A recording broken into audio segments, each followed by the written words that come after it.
Hello guys, Pooja's biology bite में आपका स्वागत है। आज के हम टॉपिक है मेरा म्यूटेशन यानी उत्परिवर्तन, जो कि principle of inheritance and variation का पार्ट 8 वीडियो है। इसमें हम जानेंगे म्यूटेशन क्या होता है। ठीक है, यह प्रश्न 2010, 18, 20, 22 और 24 में पूछा जा चुका है। तो अब हम देखते हैं म्यूटेशन क्या है। ठीक है, उत्परिवर्तन क्या है। किसी जीव के डीएनए या गुणसूत्रों के अनुक्रम में अचानक होने वाले स्थायी परिवर्तन। कैसे होने वाले? अचानक, यानी कोई भी जीव है, ठीक है, यानी कोई भी जीव है, उसमें डीएनए या उसके गुणसूत्र यानी डीएनए या क्रोमोसोम मेरा कोई परिवर्तन आ रहा है अचानक से, तो उसे हम क्या बोलेंगे? उत्परिवर्तन। यह परिवर्तन डीएनए से उत्परिवर्तनों यानी म्यूटेजेंस के संपर्क में आने या किसी वायरस संक्रमण के कारण हो सकता है। ठीक है, दोनों पॉइंट क्लियर है। पहले पॉइंट में हमने इसकी डिफिनीशन बताया है, दूसरे पॉइंट में बताइए कैसे होता है। ठीक है, अब तीसरे पॉइंट में हम देखेंगे अतः उत्परिवर्तन यानी म्यूटेशन जीवों में अचानक प्रकट होने वाले वे परिवर्तन जो वंशागत होती हैं तथा नई जातियों के विकास के लिए उत्तरदायी होती हैं। ठीक है, यानी इसमें क्या है, ये सबसे मेन डिफिनीशन है। अतः उत्परिवर्तन क्या है? अतः उत्परिवर्तन जीवों में अचानक प्रकट होने वाले वे परिवर्तन, यानी कैसे अचानक प्रकट होने वाले वे परिवर्तन जो वंशागत होती हैं तथा नई जातियों के विकास के लिए उत्तरदायी होती हैं। ठीक है, क्लियर है। अब हम जो है देखेंगे अगला पॉइंट, ह्यूगो दी वेरीज ने म्यूटेशन को ही विकास का मुख्य कारण बताया गया। किसने? जो ह्यूगो दी वेरीज हैं, इन्होंने कहा है म्यूटेशन की वजह से ही विकास होना संभव नहीं, विकास का कारण बताया। ठीक है, अब हम पढ़ते हैं उत्परिवर्तन के प्रकार। ठीक है, तो उत्परिवर्तन के मुख्य रूप से दो प्रकार हैं, गुणसूत्रीय उत्परिवर्तन और जीन या बिंदु उत्परिवर्तन।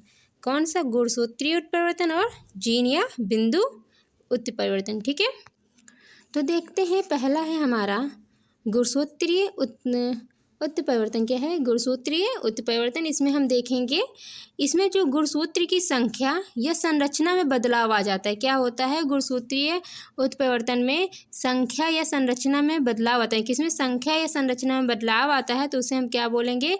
गुणसूत्रीय उत्परिवर्तन। ठीक है, ये दो प्रकार के होते हैं। गुणसूत्रीय संख्या यानी गुणसूत्रों की संख्या में परिवर्तन होता है, तो बहुगुणिता यानी पॉलीपॉयडी, जो कि पादपों में ज़्यादा देखी जाती है जंतुओं की अपेक्षा, और दूसरा है विषम गुणिता यानी हेट्रोपॉयलिटी। ठीक है, तो हम देखते हैं बहुगुणिता यानी वह स्थिति जिसमें एक समान द्विगुणित कोशिका या जीव गुणसूत्रों के एक या अधिक अतिरिक्त समूह प्राप्त कर लेता है। यानी क्या? वह स्थिति जिसमें एक समानतः द्विगुणित कोशिका या जीव गुणसूत्रों के एक या अधिक अतिरिक्त समूह प्राप्त कर लेते हैं। ठीक है, प्राप्त कर लेते हैं। ठीक है, एकदम सिंपल सा है, इसमें कुछ नहीं होता है। इसमें बस एक या एक से अधिक अतिरिक्त समूह जब हो जाते हैं तो उसे हम बहुगुणिता कहते हैं। ये जो है संख्या के आधार पर इसे बताया गया है। और वहीं पर विषम गुणिता में क्या है? एक अनुवांशिक स्थिति है जहाँ जीव या कोशिका में गुणसूत्रों की संख्या समान से भिन्न हो जाती है। जो गुणसूत्र हैं उसकी संख्या समान से अलग हो जाती है, तो उसमें क्या होगी? विषम गुणिता। ठीक है, अब दोनों के एग्जाम्पल देखते हैं। जैसे है बहुगुणिता का एग्जाम्पल हमने क्या कहा? पादपों में अधिक होता है जंतुओं की अपेक्षा। दूसरा क्या है? विषम गुणिता, यानी इसका एग्जाम्पल हम लेते हैं, इसका हम एग्जाम्पल लेते हैं टर्नर सिंड्रोम यानी क्लाइनफिल्टर सिंड्रोम। क्या लेंगे? टर्नर सिंड्रोम और क्लाइनफिल्टर सिंड्रोम। क्लियर है। तो हमने इसमें क्या कहा? गुणसूत्रीय उत्परिवर्तन यानी जो संख्या और संरचना के आधार पर बदलाव आ जाता है, तो उसको हम गुणसूत्रीय उत्परिवर्तन कहते हैं। अब हम देखते हैं संख्या के आधार पर किस तरह से गुणसूत्रों में परिवर्तन होता है। फिर हमने देखा कि इसके दो तरह हैं, यानी बहुगुणिता और विषम गुणिता। बहुगुणिता में क्या? पादपों में अधिक होता है और जंतुओं की अपेक्षा में विषम गुणिता में, जैसे टर्नर सिंड्रोम और क्लाइनफिल्टर। यह आपके बोर्ड एग्जाम में टर्नर सिंड्रोम और क्लाइनफिल्टर के ऊपर संक्षिप्त रूप से टिप्पणी कीजिए। इस तरह से क्वेश्चन 2025 में पूछा जा चुका है। गुणसूत्रों की संरचना में परिवर्तन। ठीक है, यानी अब संरचना के आधार पर हम देखेंगे कैसे बदलाव होता है। तो अंतः गुणसूत्रीय रूपांतरण यानी इंट्रा क्रोमोसोमल मॉडिफिकेशन, ठीक है, यानी जो गुणसूत्र के अंदर जो चेंजेस होते हैं उसमें क्या आएगा, अंतः गुणसूत्रीय रूपांतरण। इनके दो हैं, विलोपन यानी डिलीशन और उत्क्रमण यानी इन्वर्जन। इसमें क्या होगा, इसमें डिलीट ही हो जाता है और इसमें क्या उल्टा हो जाता है, अपोजिट, यानी मान लो ये 180 से इन्वर्ट हो जाता है। ठीक है, अब हम बात करते हैं अंतरा गुणसूत्रीय रूपांतरण यानी इंटर क्रोमोसोमल, यानी दो क्रोमोसोम रहेंगे उसके, यानी इसमें इंटर है यानी अंतरा गुणसूत्रीय रूपांतरण। इसका एग्जाम्पल हम ले या इसका टाइप बताएं तो इसका डुप्लीकेशन आ जाएगा, यानी द्वि आवृत्ति, यानी जो एक चीज़ है, मान लो एक चीज़ है यहाँ पास, ठीक है, तो यहाँ पास क्या होगा, ये और डबल हो जाएगा। ठीक है, ठीक, यहाँ फिर ऐसे आ जाते हैं, क्या है, द्वि आवृत्ति यानी डुप्लीकेशन, स्थानांतरण में ट्रांसलोकेशन, यानी उसी में क्या होगा, दूसरी जगह चला जाएगा। क्या होगा, जो हमारा है वो कहाँ, यानी जो हमारा क्रोमोसोम है उसमें जो जीन्स हैं या उसमें प्यूरिन से या प्रिमिडीन से, वो क्या हो जाएंगे, ट्रांसलोकेट हो जाएंगे, अपना स्थान छोड़ के दूसरे स्थान में चले जाएंगे। अगला क्या है, जीन या बिंदु उत्परिवर्तन। ये जो जीन और बिंदु में उत्परिवर्तन होता है तो इसमें जीन का डीएनए अनुक्रम परिवर्तित हो जाता है, यानी इसमें हम डायरेक्ट जीन की बात करते हैं। जो जीव में जीन है, जीन की जो डीएनए है उसमें उसका जो अनुक्रम है उसमें परिवर्तन आ जाता है, तो उसे हम जीन या बिंदु उत्परिवर्तन कहते हैं। ये दो प्रकार के होते हैं, प्रतिस्थापन उत्परिवर्तन और फ्रेम शिफ्ट उत्परिवर्तन। तो फ्रेम शिफ्ट आप तो पढ़ना ही पढ़ना है, और प्रतिस्थापन भी मेन है इसमें, क्योंकि मानव में हसियाकार, रुधिर में अरक्ता यानी दात्र कोशिका अरक्ता यानी सिक्कल सेल अनीमिया, इसकी जो है जो अगली वीडियो है हमारी जेनेटिक डिसऑर्डर में, तो इसमें हम डिटेल में बताएंगे कि सिक्कल सेल अनीमिया में होता क्या है। वैसे तो सिक्कल सेल अनीमिया एक पॉइंट म्यूटेशन यानी बिंदु उत्परिवर्तन है। इसमें क्या होता है, इसमें एक यानी जीन यानी एक जीन में चेंज होता है, जिसकी वजह से मान लो कोई प्रोटीन बन रही थी तो उसमें चेंज हो गया कोई, तो प्रोटीन दूसरी बन जाएगी। जैसे इसमें मान लो, और इसके एग्जाम्पल लें तो इसमें क्या होता है कि इसमें GAG था, ठीक है, GAG रहता है, तो यहाँ पास ए की बजाय यहाँ यू आ जाएगा। क्या हो जाएगा, GUG हो जाएगा। क्या हो जाएगा, ए की जगह यहाँ क्या हो जाएगा, यू आ जाएगा। ए की जगह क्या हो जाएगा, यू आ जाएगा। ठीक है, तो यानी पहले अगर जब म्यूटेशन नहीं हुआ था, ये ग्लूटामाइन यानी क्या, ग्लूटामाइन बना रहा था, जहाँ म्यूटेशन हो गया यानी उत्परिवर्तन हो गया तो ग्लूटामाइन से वैलिन बन जाएगा। यानी क्या हो, पॉइंट, एक पॉइंट में म्यूटेशन हो, एक पॉइंट यानी ए से यू बन गया तो प्रोटीन भी चेंज हो गई।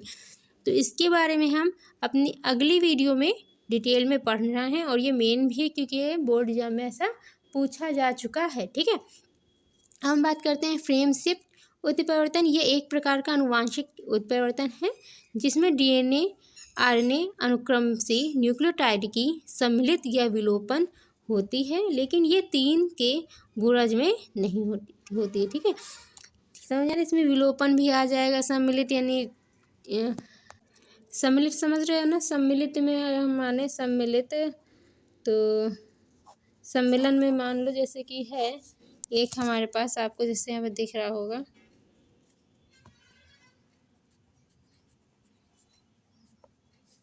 ठीक है, तो इसमें क्या हो जाता है, यहाँ पर मान लो CC, यानी यहाँ पर फिर से इंसल्ट, यानी ये चीज़ यहाँ आ गया, क्या हो रहा है, सबमिट हो गया। ठीक है, क्या हो गया यहाँ पास, क्या हो गया है यहाँ पास, ये सम्मिलित हो गया यहाँ पर, जबकि नहीं था, ये सम्मिलित हो गया। अगर ये पूरा अगर यहाँ आ जाता तो डुप्लीकेशन हो जाता, मगर यहाँ पास अलग से बीच में इंसल्ट सम्मिलित किया गया है, तो यहाँ इसे क्या बोलेंगे, सम्मिलित। अगर हम विलोपन की बात करें तो विलोपन में क्या होगा, हमने इस वीडियो में म्यूटेशन यानी उत्परिवर्तन को बताया कि कब यानी कौन कौन से सालों में आ चुका है, फिर एक इसकी परिभाषा दी, ये कैसे होता है, ठीक है, और ये पूरी इसकी डिटेल में परिभाषा है। फिर इसका देखा कि किसने बताया था, कौन से वैज्ञानिक का नाम, 4 पॉइंट क्लियर है। फिर मैंने उत्परिवर्तन के प्रकार बताए, 2 प्रकार हैं, गुणसूत्रीय उत्परिवर्तन और जीन या बिंदु उत्परिवर्तन। उसके बाद गुणसूत्रीय उत्परिवर्तन देखा जो कि संख्या और संरचना के आधार पे बदलाव होता है। फिर हमने संख्या के आधार पे देखा बहुगुणता, विषमगुणता। बहुगुणता पादपों में ज़्यादा होता है जंतुओं की अपेक्षा और विषमगुणता जैसे टर्नर सिंड्रोम, क्लाइनफिल्टर सिंड्रोम ये सब आ जाएगा। वहीं पर गुणसूत्रों की संरचना में परिवर्तन देखा है। संरचना के आधार पर जब चेंजेज आते हैं तो अंतः गुणसूत्रीय रूपांतरण और अंतरा गुणसूत्रीय रूपांतरण। तो अंतः गुणसूत्रीय में हमने विलोपन पढ़ा। विलोपन ठीक ऐसे का जैसे मैंने यहाँ पर विलोपन बताया वैसे ही विलोपन यहाँ पास भी है, ठीक है। और उत्क्रमण बताया मैंने, द्विआवृत्ति बताई और स्थानांतरण बताया, ठीक है। फिर इसके बाद मैंने बताया जीन या बिंदु परिवर्तन, यानी इसमें जीन की डीएनए अनुक्रम क्या बताया इसमें जीन का डीएनए अनुक्रम परिवर्तित हो जाता है, जो कि दो प्रकार का है, प्रतिस्थापन उत्परिवर्तन, प्रेम से उत्परिवर्तन। प्रतिस्थापन में हमने सिक्कल से एनीमिया होता है, जैसे होता है GAG था उसमें GUG हो गया, यानी ए की बजाय यू हो गया, तो ग्लूटामाइन से वैलिन बन गया प्रोटीन। फिर हमने फ्रेम से म्यूटेशन बताया, इसमें विलोपन बताया, सम्मिलन बताया। और ये आज की वीडियो इतना ही है, ठीक है। और आपको वीडियो समझ में आया होगा। इसको ऐसे ही पढ़ते रहिए, जो ना आए तो कमेंट में बताइए, जो नहीं आ रहा हम समझा देंगे। Thank you.